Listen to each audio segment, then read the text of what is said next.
Salut tout le monde, aujourd'hui est un grand jour parce qu'au Canard Réfractaire, on reprend enfin les revues de presse. La dernière information que j'ai là pour le moment sur le Covid et tout le bordel, c'est que de nouvelles restrictions vont être annoncées par le Premier ministre très bientôt, et donc normalement il devrait y avoir des nouvelles amendes pour non-port du masque, y compris en extérieur, un potentiel couvre-feu, on sait pas trop, mais quoi qu'il arrive, il y aura plus de restrictions pour les non-vaccinés. Et ça me surprend toujours parce que tu as des gens qui pensent qu'on abuse quand on dit que Macron est autoritaire, que c'est quelque chose qui est naturel, nécessaire, en période de crise, patati patata.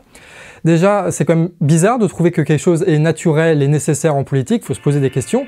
Et surtout, Macron, il n'est pas devenu autoritaire du jour au lendemain. Il faut se rappeler par exemple que Macron avait décidé seul dans une interview qu'il fallait enlever la flat tax et l'exit tax. Et comme on le voit là maintenant avec le Covid, le gouvernement avait dû improviser, avait dû pondre une loi et les députés avaient suivi. Le caractère mafieux de Macron qu'on retrouve là avec la dérogation des vaccins pour les policiers par exemple, était déjà là avec l'affaire Benalla. Le fait que la Macronie nous prenne pour des cons, ça fait très longtemps que ça dure. Le vote par ordonnance pour essayer de zapper au plus vite le Parlement, ça aussi on était habitué, ça date pas du pass sanitaire.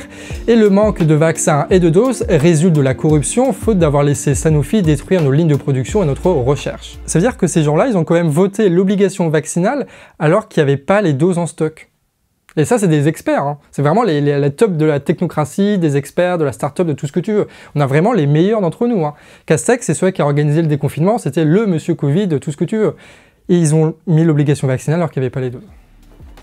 L'autoritarisme est la nature du macronisme. Le Covid en est la raison de le renforcer, de lui donner un autre nom, à tel point qu'ils sont prévoyants. Darmanin a dressé une nouvelle compagnie de CRS début juillet spécialisée pour les manifestations. L'objectif n'est pas de convaincre, mais de dompter le peuple. On est face à une crise sanitaire, mais on doit surtout faire face à une crise politique qui dure depuis des années et que ce gouvernement exacerbe. Et donc, qu'est-ce qui se passe en France lorsqu'un régime vire au totalitarisme, qu'il produit énormément d'inégalités et que finalement il se fout de notre gueule en permanence? Et ben c'est ce qu'on va voir ensemble en allant sur le terrain. Et si, non mais je vous jure, on y va. Non mais vous me regardez là, mais on y va vraiment.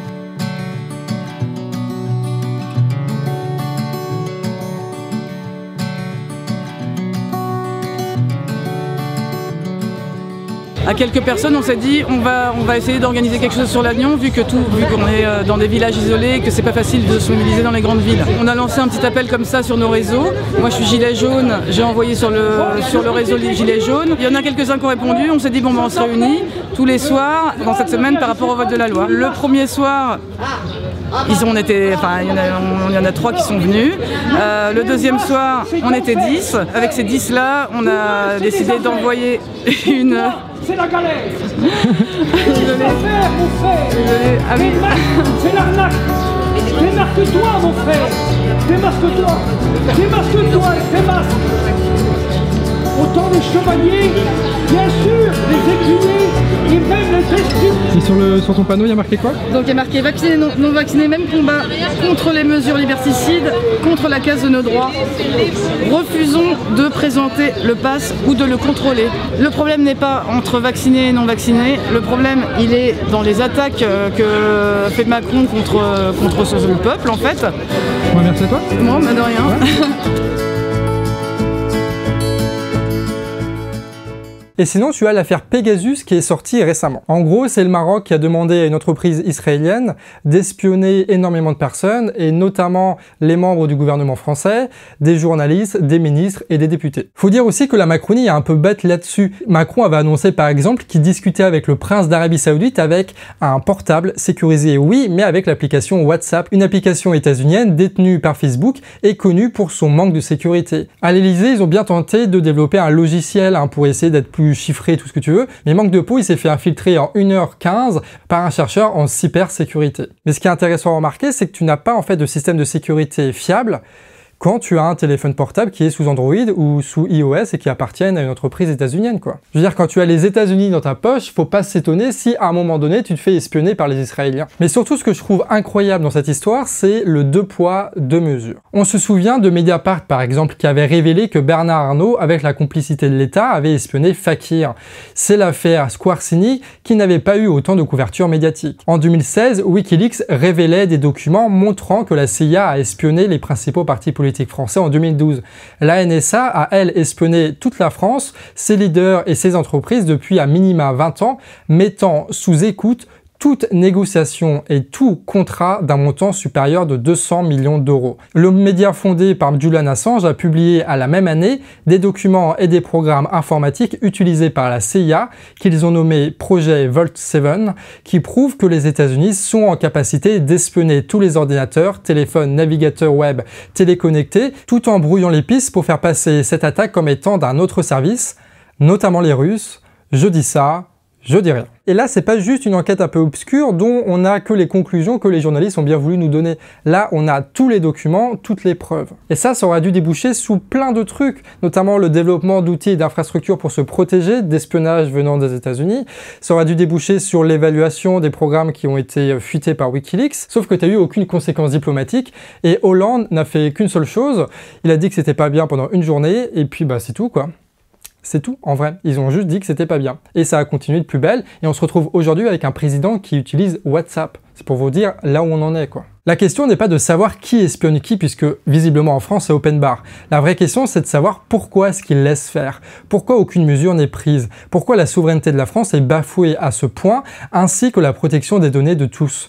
S'indigner et porter plainte c'est mignon, mais ça reste un problème politique, et là-dessus aucune réponse n'est donnée. Je dis ça, je dis rien, mais il suffirait de donner quelques petits billets à quelques fondations, à quelques associations, ce genre de trucs, pour développer à fond le logiciel libre et que la France puisse mettre à disposition des outils véritablement sécurisés, des milliers, voire des milliards de personnes, quoi. Et c'est pour ça que le logiciel libre est véritablement révolutionnaire et que si on arrive à, à agencer le côté un peu anarchiste du truc, mais en même temps filer un peu de la subvention avec des caisses ou des trucs comme ça, je suis sûr que tu peux faire des trucs de taré et ce serait le sujet d'une très bonne vidéo d'ailleurs. Sinon, il y a eu un article de Libération qui parle des bus Macron. En 2015, notre banquier préféré, ministre du PS, on n'oublie pas, a libéralisé les transports de bus. Les entreprises pouvaient alors sans limite proposer leur voyage au détriment notamment de la SNCF qui sera réformée quelques années plus tard avec évidemment l'argument fabriqué de toutes pièces de la rentabilité.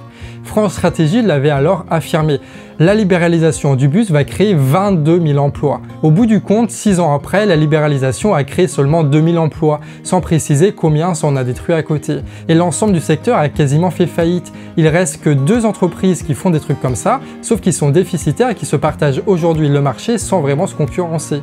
Si le Covid a évidemment exagéré la situation de ces entreprises, ça avait commencé bien avant. L'article précise aussi que ces entreprises-là gagnent de l'argent, notamment quand la SNCF fait grève, ce qui permet au gouvernement de faire passer n'importe quelle réforme. Du coup, d'un monopole public vous pouvez orienter pour faire en sorte que ce soit pas les profits qui dominent, mais plutôt, je sais pas moi, l'égalité des territoires, comme ils aiment bien, tu sais, pour qu'il y a personne qui soit délaissé, on est passé à un monopole privé qui ne fait que concurrencer la SNCF sur des grosses lignes, genre Paris-Lille ou ce genre de trucs, quoi.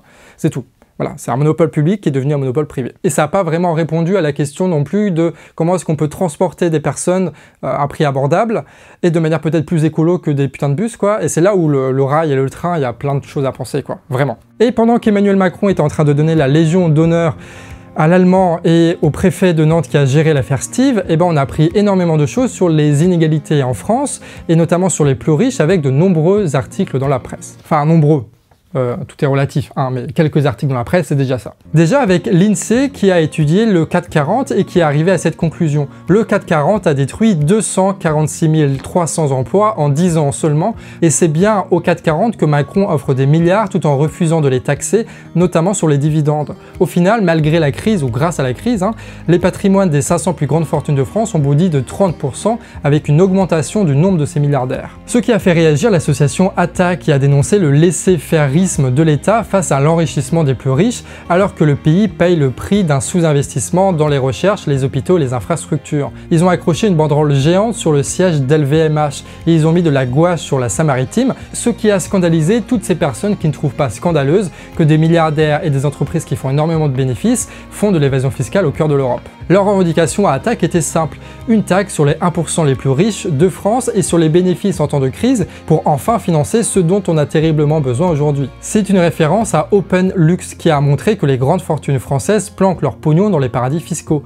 Leur malversation est aujourd'hui connue, démontrée, sourcée et rien n'est fait. Et pendant ce temps, les lobbyistes libéraux répètent en chœur dans les médias que faute des moyens, il va falloir ponctionner sur les retraites, puis le chômage, la justice, les hôpitaux, les aides et tout ce qui fait notre pays pour compenser la perte causée par l'enrichissement de quelques-uns. Et là, il y a une subtilité un peu importante, je trouve, c'est c'est de dire que c'est normal que les riches ils s'enrichissent dans ces conditions-là, tu vois, il n'y a pas de limite donnée à leur patrimoine, ils font ce qu'ils veulent, ils corrompent n'importe qui.